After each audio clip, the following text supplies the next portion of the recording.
Assalamualaikum kawan, welcome back to my YouTube channel.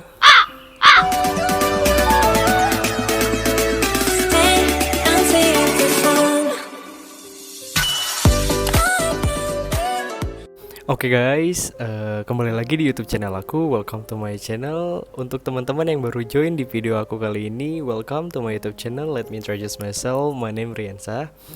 Semoga kalian suka dengan YouTube channel aku. Jangan lupa support my channel dengan klik tombol like, komen di bawah, dan juga pastinya subscribe ya. Okay guys, so today I'm going to making a video again about ini sesuatu yang sedikit berhubungan dengan kondisi keadaan saat ini, yaitu sesuai dengan judulnya. Kali ini aku bakalan cerita semua pengalaman aku sebagai hotelier yang bekerja di pandemi seperti saat ini, yaitu di pandemi COVID-19 atau yang biasa kita sebut sedang corona. Ya Allah bang. Nah oke guys, jadi buat teman-teman sendiri mungkin udah tahu lah ya pastinya dampak daripada corona ini. Dampaknya itu sebenarnya ke semua aspek sih, baik itu pastinya yang terutama adalah perekonomian ya, dimana seluruh dunia merasakan hal yang sama. Nah jadi video kali ini aku bakalan cerita semua pengalaman aku, apa yang aku alamin, apa yang aku dapetin bekerja sebagai hotelier di saat pandemik seperti ini. Ya hitung-hitung curhat lah ya, semoga teman-teman juga bisa ngerti, dan kita juga berdoa sih semoga kondisi ini back to normal, kembali seperti semula, dan kita sekarang hanya bisa berdoa, ikhtiar, dan bekerja keras, dan pastinya selalu memperbaiki diri.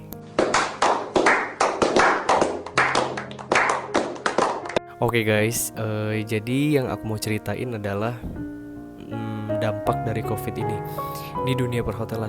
Sebenarnya bukan perhotelan, yaitu di tourism industry atau di dunia pariwisata. Dampak dari COVID ini sebenarnya dunia pariwisata itu mati, bukan mati, bahkan benar-benar yang namanya down. Padahal industri pariwisata ini tuh merupakan salah satu industri di mana jangka kedepannya itu bakalan selalu naik, nggak mungkin nggak turun. Dimana artinya itu jangka kedepannya itu memang bagus di industri pariwisata ini.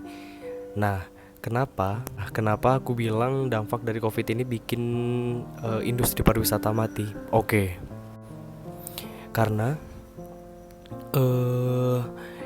seperti yang teman-teman lihat sendiri, bahkan tempat-tempat seluruh wisata di dunia ini ditutup, di lockdown. Every country mereka itu lockdown. Nah, jadi kita yang mau bepergian pun, misalnya teman-teman nih mau liburan ke sini, ke negara A, ke negara B, atau ke sana, ke sini, pasti bakalan gak bisa karena di lockdown, atau memang mereka tidak mengizinkan atau menerima kunjungan daripada daerah lain atau daerah luar. Ya Allah bang.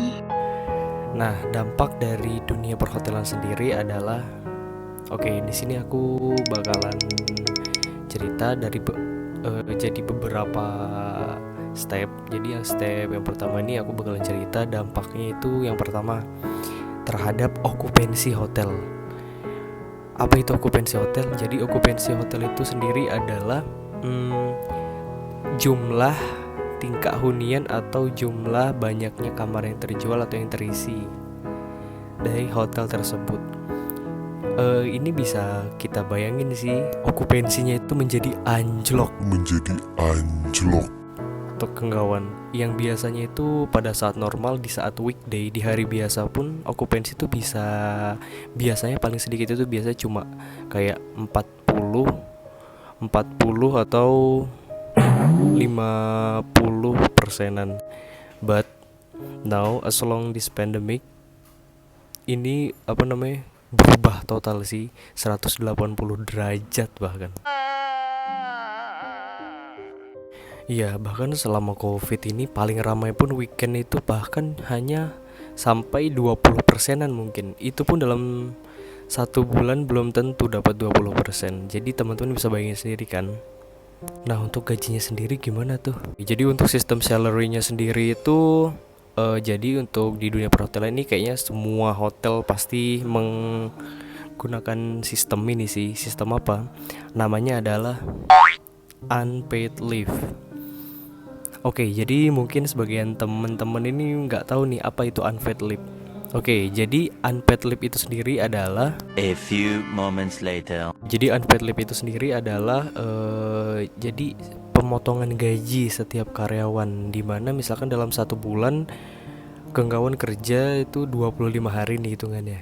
Jadi kita dipotong 50%. Jadi misalkan hanya 15 hari dalam 1 bulan kerja itu.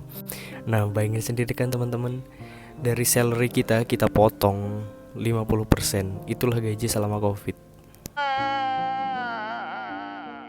Terus gimana dong yang sama servis yang kemarin dibilang itu, yang bahkan bisa lebih dari gaji pokok? Jadi kalau untuk servis sendiri itu selama Covid ini, mungkin ini tergantung dari hotel sih, gimana manajemen mereka, dan tergantung daripada rating hotel itu sendiri. Kalau misalkan hotel yang belum punya brand ataupun masih kayak bintang 4 ke bawah, dijamin sih pasti servis itu nggak bakalan dapet. Yes, benar banget. Bahkan karena gaji aja udah dipotong, apalagi servis ya kan. Di sebagian hotel ada juga nih yang mereka masih dapat servis, kayak mungkin karena okupansi mereka lumayan dan juga mereka banting harga mungkin. Jadi ya as you know lah. Nah, kurang lebih seperti itulah keadaan anak hotel layar di saat pandemik seperti ini. Nggak seperti yang kalian bayangin saat pandemik seperti ini itu normal apa gimana. Ya seperti itulah pasti dampaknya. Karena kenapa? Hotel ini kan mengandalkan yang namanya itu turis atau orang yang berkunjung ke hotel itu sendiri, baik itu business, leisure, ataupun ya honeymoon dan lain-lain. Nah, jadi gitu aja sih ceritaku kali ini. Semoga kawan bukan dibilang suka ya thank you. Jadi aku cuma mau cerita aja ya, ini sedikit sharing aja lah, mengeluarkan sedikit suara untuk para hotel layar di luar sana juga. Okay guys, oh ya, just for your information, and so I'm so sorry about my voice is nggak kayak video-video sebelumnya, karena kebetulan aku kemarin sempat bukan drop karena alhamdulillah aku juga sempat cek sih. Dan aku sempat cek juga ke salah satu puskesmas terdekat di dekat kosan aku. Aku tanya, ini gejala apa dok? Oh, ini ternyata demam biasa. Ini efek dari kecapean, kurang tidur, dan juga efek cuaca. Kebetulan sekarang cuaca ini sekali panas banget nih. Nah, sekali hujan lama, bahkan dingin banget. Nah itu dia. Tapi alhamdulillah untuk Covid aku masih alhamdulillah terbebas, dan semoga tidak akan pernah sampai terkena. Okay guys, thanks for watching. Hope you enjoy my video. I hope you always grateful for everything. Jangan lupa selalu bersyukur untuk apapun itu ya. Dan semoga pandemi ini segera berakhir. Kita berdoa bersama-sama ya. Okay, thanks you guys. Okay guys, thanks for watching. See you on the next video. Bye. Assalamualaikum warahmatullahi wabarakatuh.